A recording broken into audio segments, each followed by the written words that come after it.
मेरे प्यारे साथियों, आज मैं मथुरा से छठीकरा की तरफ निकला हूँ और मैंने माँ वैष्णो देवी का मंदिर जो है लोगों से सुना बहुत अच्छा बना हुआ है। तो इवनिंग टाइम में मैं निकल गया यहाँ से, मथुरा से बस स्टॉप से मैं निकला। उसके बाद मैं छठीकरा तक पहुँचा। वहाँ पर पहुँचने के बाद मैंने देखा कि मथुरा और वृंदावन के जो बीच स्थित जगह है छठीकरा, वहां पहुंचने में मुझे 8 किलोमीटर दूरी तय करनी पड़ी। रात का समय था, धीरे धीरे वाहन को लेके हम आगे की तरफ जा रहे थे। मेन हाईवे है जो आगरा से दिल्ली के लिए जाता है, NH2 हाईवे से आपको लेफ्ट साइड में गोवर्धन के लिए रास्ता मिलता है। जगह का नाम है छठीकरा। आप अगर बस स्टॉप से टेम्पू से भी जाना चाहेंगे तो पहुंच सकते हैं। मैंने लेफ्ट साइड गाड़ी लिया और फिर सीधा चल दिया। आगे चलते गए तो देखा मैंने कि पुलिस की बैरिकेडिंग लगी हुई थी। इसमें बाहरी वाहनों का जाना मना है क्योंकि वृंदावन में बहुत सारे मंदिर हैं और मंदिर की वजह से यहाँ आए दिन जाम होता रहता है। तो बड़े वाहनों का आगमन है वो बंद रहता है शाम के समय। आप केवल अपना 4 व्हीलर लेके या 2 व्हीलर लेके ही वृंदावन में घूम सकते हो। मैं जब आगे पहुंचा तो मैंने पुल से राइट हैंड लिया। राइट लेने के बाद आपको सामने नजर आएगा एक बोर्ड है बड़ा सा, जिस पे लिखा हुआ है मेरा वृंदावन। उसकी लाइटिंग अभी खराब हो गई है इसलिए नहीं दिख रहा है, वरना लाइट उसकी थी तो बहुत अच्छा लगता था। सामने गाड़ियां आती हैं, आपको ऐसा नहीं है कि टेम्पो वगैरह से भी आप वहां घूम सकते हो वृंदावन में। तो उसके लिए ये परिश्रम ज़्यादा नहीं है या ऐसी भूलने जैसी जगह भी नहीं है। लेकिन वृंदावन जो है मथुरा में एक अहम स्थान है। लोग कहते हैं अगर आप मथुरा में आए और अगर वृंदावन में बांके बिहारी जी के दर्शन करके नहीं गए तो आपके दर्शन पूर्ण नहीं होते हैं। तो मैं धीरे धीरे की रुख करते हुए मैं सीधा वैष्णो देवी मंदिर के नियरेस्ट पहुंचने वाला हूं। और वैष्णो देवी मंदिर जो है बहुत जल्द बनाया गया है और जल्द बनाने के साथ साथ उसमें इतनी अच्छी फिनिशिंग की गई है कि वहां मानो लगता है कि माँ वैष्णो देवी की हकीकत की प्रतिमाएं जो है समर्पित हैं। जब आप अंदर की तरफ जाएंगे तो देखेंगे कि सामने वाहन पार्क करने के लिए पार्किंग की व्यवस्था भी है और यहाँ तमाम छोटी छोटी जो इलेक्ट्रिक व्हीकल हैं वो आपको मिलेंगे। और मैंने वहां से एंट्री करने के बाद मैं डायरेक्ट पहुंचा माँ वैष्णो देवी मंदिर के अंदर।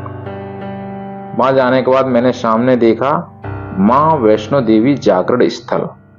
इस जगह पर माँ वैष्णो देवी के भजन कीर्तन संध्या गान और दूर से आए श्रद्धालुओं द्वारा जो मन्नत का धागा बांधा जाता है उस वृक्ष को मैंने पास से देखा और उसमें बहुत सारे धागे थे, लोग मन्नत का धागा बांधते हैं। उसके बाद मैंने सीधा रुख किया और सीढ़ियों द्वारा नीचे आया। आने के बाद मैंने देखा गंगा मैया की मूर्ति लगी हुई थी जहाँ श्रद्धालु बड़े प्रेम से फोटो खिंचा रहे थे। आगे बढ़कर गए तो देखा मैंने लोगों में उत्साह था और सभी मूर्तियों के साथ सेल्फी और फोटोज का लेना शुरू चल रहा था। आपके सामने देखिएगा माँ वैष्णो देवी के जो दर्शन हो रहे हैं शेरों वाली के। नीचे जो है हनुमान जी विराजमान हैं और ऊपर जो है माता रानी की 141 मीटर ऊंची प्रतिमा स्थापित है। उसके जस्ट नीचे माता रानी का इतना सुंदर मंदिर बनाया गया है उस गुफा के अंदर।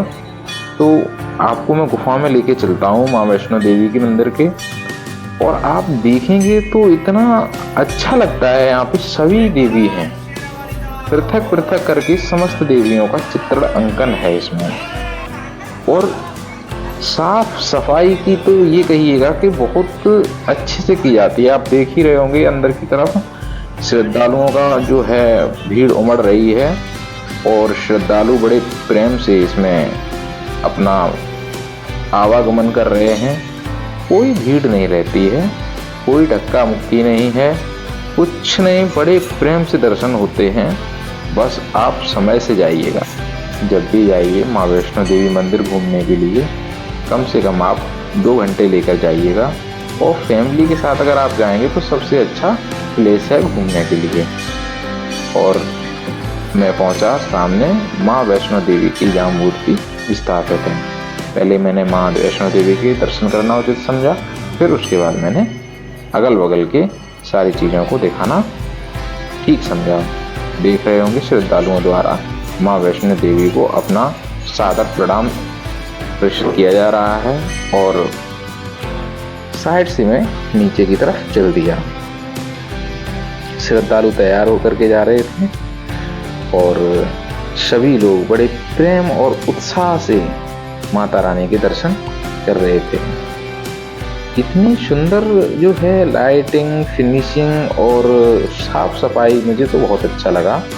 इसे देख करके मैंने कोशिश किया हर एक जगह को कैप्चर करने का। यहाँ कैमरा, मोबाइल और ब्लूटूथ जैसी सारी चीज़ें अलाउ हैं। कोई ऐसी नहीं है कि आपको वहाँ फ़ोटो वगैरह खींचने से मना करे। और माता रानी के लिए जो है पुष्प और फूलों की माला ही अर्पण की जाती है। यहाँ प्रसाद नहीं चढ़ाया जाता है। आप पुष्प लेकर जाइए या पुष्पों की माला लेकर जाइए और पंडित जी से मिलिए, उन्हें माला दीजिए, वो आपकी माला माँ वैष्णो देवी के चरणों में अर्पण कर देंगे। आगे की तरफ आप चलेंगे तो ये आरती वाला जो है वो प्लेट है। इस पे श्रद्धालु आते हैं, इसकी आरती लेते हैं, उसके बाद अपने मन की मनोकामना स्वीकार करने के लिए माता रानी से बोलते हैं। फिर आगे की तरफ बढ़ा और मैंने देखा कि श्री कृष्ण जी, गणेश जी और महान संतों की मूर्तियां उस पूरे चित्रण में अंकित की गई हैं, जिसकी बनावट इतनी सुंदर तरीके से इन्होंने डेवलप किया है। मथुरा में जितनी भी प्रतिक्रियाएं श्री कृष्ण जी के समय में हुई, उन सभी प्रतिक्रियाओं का जो चित्रण है इसमें अंकित है। रामायण के भी कुछ क्षण मिल जाते हैं। जब माँ वैष्णो देवी के मंदिर की गुफा में नीचे जाते हैं तो सनातन धर्म से जुड़ने का जो है कार्य आपको नजर आएगा। सारी चीजें एक एक करके दिखाई देती हैं। कब श्री कृष्ण जी कैसे बाल लीलाएं की, कब हनुमान जी ने बूटी ला कर दी, तो इन सब चीज़ों का चित्रण है। और ये 140 मीटर ऊंची प्रतिमा जो है इसी बिल्डिंग के जस्ट ऊपर है। और आपने देखे होंगे इतने विशाल पिलर भी नहीं हैं, फिर भी ये किस तरीके से डेवलप किया गया होगा। बहुत कठिन समय में ये बनाया गया होगा। और जितने भी कलाकार हैं, आज मिस्त्री बोले जावे या जो लोग डेवलप करते हैं, कितना परिश्रम किया होगा। मुझे फिनिशिंग बहुत बढ़िया लगा इसका।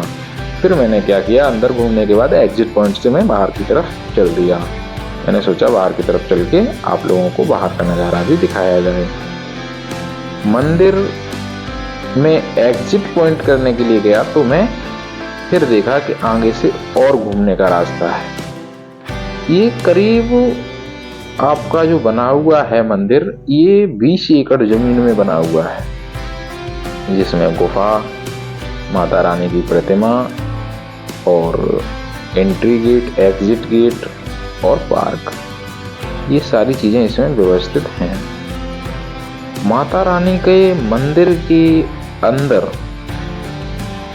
किसी भी तरह की भीड़ भगदड़ का सामना आपको नहीं करना पड़ेगा। यहाँ लोग बड़े प्रेम से दर्शन करते हैं और दर्शन करने के बाद बड़े प्रेम से एग्जिट होने के लिए तैयार हो जाते हैं। अब आपके सामने जो है एग्जिट पॉइंट से बाहर निकले श्रद्धालुओं ने माथा अर्पण किया माता रानी को। उसके बाद आगे की तरफ फिर चल दिए। सीढ़ियों की तरफ धीरे धीरे चढ़ते जा रहे थे तो मैंने देखा कि मैं माता रानी के जस्ट सामने पहुंच गया हूँ। जहाँ प्रतिमा लगी हुई थी ऊपर से, और हर 20 मीटर 30 मीटर पर आप देखेंगे एक सिक्योरिटी गार्ड स्थित है, जिससे कि कोई अभद्रता या किसी तरीके से कोई ज्यादा परेशान न कर सके। ये माता रानी की जो मूर्ति है, आपको पूरे मंदिर के कहीं कोने में खड़े हो जाओगे, ये विशेषता है इसकी, आपको ये स्पष्ट नजर आएगी। अब मैं नीचे की तरफ चला और गुफा है, उसकी एंट्री है इसके अंदर। तो मैंने आपको, मेरे चैनल पे आप देखोगे तो मैंने उस गुफा को जो है इसमें मेंशन कर रखा है। उसमें एक एक चीज को मैंने दिखाया है गुफा को, और इस गुफा के अंदर सभी माता रानियों की मूर्ति स्थापित है। मूर्तियों में सभी में इलेक्ट्रिक लाइट लगी हुई है, और इसके बगल में एक जो उसका इंट्रोडक्शन, कौन सी देवी हैं क्या है, उसका बोर्ड चस्पा है। श्री गणेश जी की मूर्ति है, इसके जस्ट बगल में ये एलईडी जो आपको नजर आ रहा है, इसमें सारा संपूर्ण ब्यौरा उनका लिखा हुआ है। इसी तरीके से 9 देवी जो हैं हमारी, वो 9 देवियों का संपूर्ण चित्रण इस गुफा के अंदर अंकित है। और सभी देवी वो हैं, मानो कि गुफा में लगता ऐसा है जैसे बहुत दिन हो गए हों, और ये इतनी साफ सफाई रखी जाती है इस गुफा की भी, जिसकी साफ सफाई देख करके आप लालायित हो जाएंगे। बहुत बढ़िया स्थान है, और भक्तों को देखने के लिए जो लाइन लगती है वो भी बहुत लाइन लगती है। यहाँ भक्त अपने आप अपना श्रद्धा भाव लेकर के आते हैं। शाम के टाइम घूमने में थोड़ा अच्छा लगता है, भीड़ भी नहीं रहती है, और आराम से आप घूम भी सकते हैं। अब मैं धीरे धीरे आगे चला, तो इसमें सीढ़ियाँ हैं। आप जब भी जाएं तो विशेष ध्यान रखें कि सीढ़ियों का ऊपर आना, नीचे चढ़ना, तो नीचे की तरफ जरूर अवश्य ध्यान रखें चढ़ें, अन्यथा की स्थिति में आप चोट खा सकते हैं। और माता रानी की जो गुफा से मैं एंट्री लिया, एंट्री लेने के बाद मैं अब एग्जिट पॉइंट आप पहुंचा। वहाँ से एंट्री लेने के बाद मैं ऊपर आया और वे टू परिक्रमा मार्ग। ये इतना अच्छे तरीके से डेकोरेट किया गया है कि अगर आप देखेंगे तो ऊपर जाने के लिए रास्ता नहीं बनाया गया। जब आप गुफा में घूमेंगे, गुफा में घूमने के अतिरिक्त ही आप जैसे ही ऊपर निकलेंगे तो आप परिक्रमा मार्ग में पहुंच जाएंगे। परिक्रमा मार्ग जो है माता रानी की प्रतिमा के अगल बगल से होता हुआ जाता है। गुफा में आपने नीचे से एंट्री की, और गुफा जो खुलती है वो गुफा सीधी परिक्रमा मार्ग पर माता रानी के सामने मुख पर आके खुल जाती है।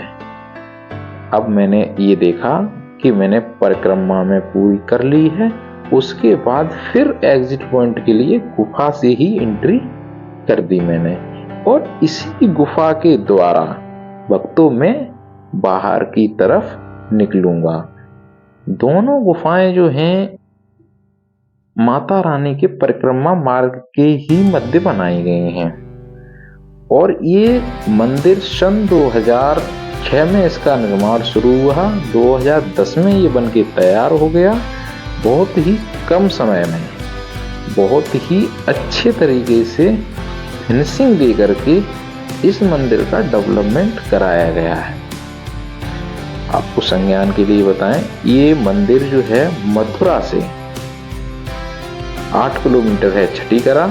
छठीकरा से 2 किलोमीटर दूर है माँ वैष्णो देवी का मंदिर।